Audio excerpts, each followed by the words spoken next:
Բեմի սևն ու կարմիրը որպես խավարի ու ցասման անտես վկաներ հանդիսականին տեղափոխում են 16-րդ դար, Վերոնա, Շեքսպիրյան իրականություն, որը դառնում է մի սուրաքնարք մեղսավոր կյանքի ու հոգեզրկված հասարակության ստեղծած ամենամեծ հրեշի, մարդու պատմությանը։ Ինձ հաճույք է պատճառում, երբ իմանում եմ, թե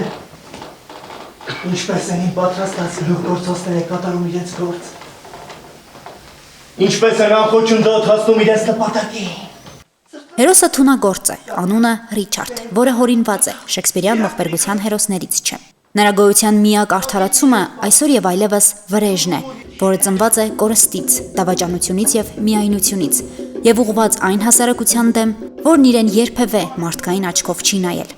Այս ամենը սոսկ բեմական պատմություն չէ, այլ մատնանշում է այն հնարավոր անդունդը, որում կարող է հայտնվել ցանկացած մերժված հոգի։ Ասելիքը այն է, որ երբեմն մենք գնալով մեր ցավերի, մեր վատ հիշողությունների, կորուստների այդ ամեն ինչի հետևից երբեմն ոչնչացնում ենք հենց այն, ինչը որ իսկապես մեզ անհրաժեշտ է։ Այսինքն չենք մոռանում անցյալը, այլ գրկում ենք այդ անցյալը ու այդպես մնում ենք առանց առաջ շարժվելու։ Թեև ամբողջ սյուժեն պտտվում է վրեժի զգացումի շուրջ, մեկ պատահական հանդիպում է Ջուլիետին, Շեքսպիրյան հերոսուհուն, փոխում է Ռիչարդի չարամիտ ծրագրերը, նոր հույսով լցնում նրա կյանքը։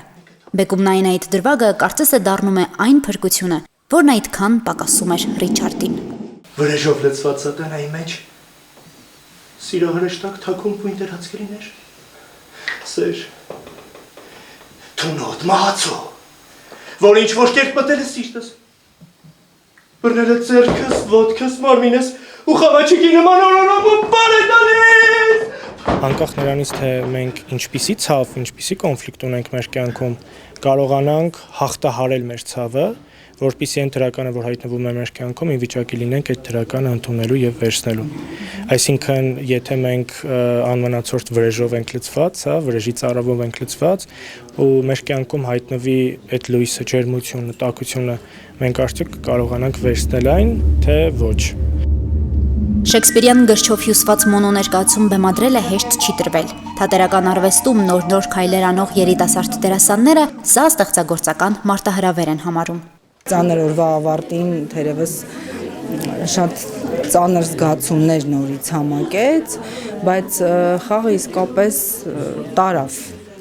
կարողացավ տեղ հասցնել ասելիքը։ Բնականաբար ռեժիսորը իր ասելիքն ունի, հանդիսատեսը կարող է տվյալ ասելիքը չհասկանա, ուրիշ ասելիք հասկանա, ուրիշ գաղափար իր համար վերցնի, կարևորը ինչ-որ բան վերցնի։ Իսկ թե ինչ-ինչով ավարտվեց թունագործ Ռիչարդի սիրո պատմությունը, կուլմինացիան նույնքան ողբերգական է, որքան Ռոմեոյի եւ Ջուլիետի սերը։ Ինձ սերը, կյանք է տալիս մեկ ուրիշ մարդկանց, իմ ստեղծած սերը սպանեց իմ սիրը։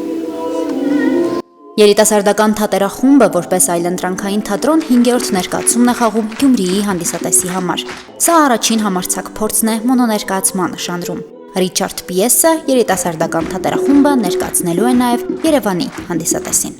Շանթ հեռուստաընկերություն, Հորիզոն,